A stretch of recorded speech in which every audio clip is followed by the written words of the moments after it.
So in this video, I'm going to continue on to do some multiple choice questions. I'm making a series, so this is part 2. I already did part 1 where I covered the first question.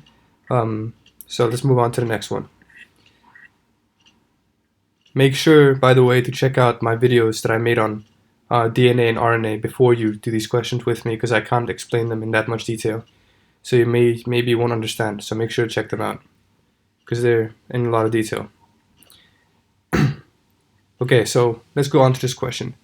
The following diagram shows a short stretch of DNA. What bases are indicated by the labels Y and Z? So now that we read the question, we don't want to yet go look at the options before we select A, B, C, or D. What we want to do is look at the diagram that they provided and truly make sure you understand what's going on before you even look at the options.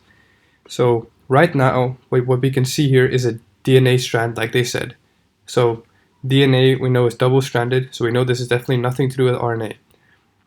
And we look at these shapes here. There's a P, right? P, this little pentagon thing here with little lines in between, and this hexagon thing, right? We can see all these units. So one of these units is called a nucleotide, right? And they make up DNA. So the P would be the phosphate. This would be the sugar. In this case, DNA. We know it will be deoxyribose because DNA stands for deoxyribose sugar. So the sugar would be deoxyribose sugar, not ribose sugar, like it would be an RNA. And then this is a base, a nitrogenous base. Specifically, it's the A, which is adenine, right? Remember, there are 4 bases in DNA. Adenine, thymine, cytosine, and guanine. Here we can see adenine and cytosine in the meanwhile. And there are these lines in between. So what do these lines represent? So let's bring this up, make sure it's clear. So those lines that connect the phosphate and the deoxyribose sugar of a nucleotide are covalent bond, and they're quite strong.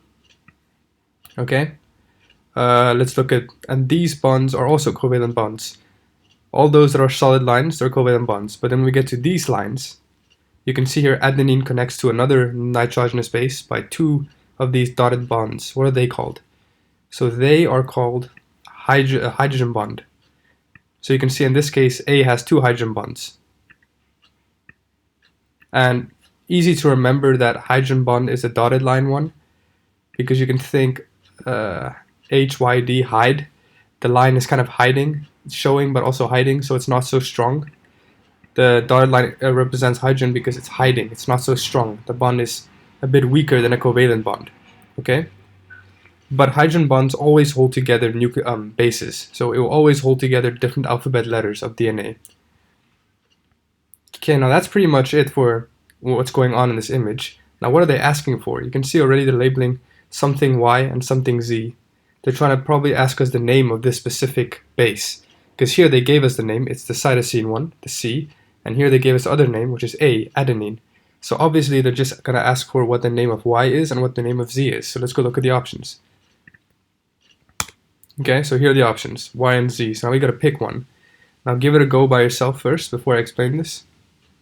Okay, so how we're going to explain this is, if you watch my video, you know that it's not just random how they bind. That's why this question is possible to answer. A always binds to a specific thing, so it can't be more than one answer. It's only one answer. And C always binds to a specific thing. Now let's try and find a way for you guys to remember this if you guys don't know how to. It's a pretty good way. So adenine, so the A, will always bind to T, thymine, and C will always bind to guanine, always.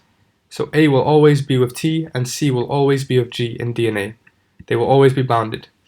How can we remember this? So a way to remember is with this. A and T are always together. A and T are A for always and T for together. They're always together. So A and T are always together. And if you know that A and T are always together, then C and G must be together, because they're the last 2. There are only four bases total. So based on this, we can give the answers a go already, just by knowing A and T are always together. So let's look. Thymine, so A, so this must be T, right? Because A and T are always together. So Y must be T. So it must be A or B. thymine, thymine. Now let's look at Z. So that's C. So C is with G. Because if A and T are always together, then C must be with G. So guanine, G for guanine. So it must be B. And also, for your information, adenine and thymine, there are 2 hydrogen bonds, right? That's always the case. Adenine has 2 spots to bind, and thymine has 2 spots to bind on this base.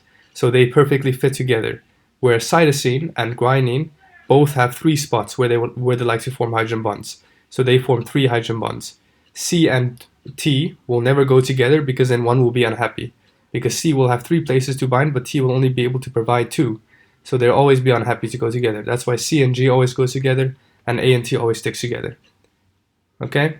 So I hope this made sense. And I'm gonna keep going with these. I hope I have a whole bunch of questions here, but I'm gonna make 1 video per question just because I'm trying to explain them as I do them. I don't want to rush over them to make sure you guys understand. So check out part 3, which will be the next multiple choice question.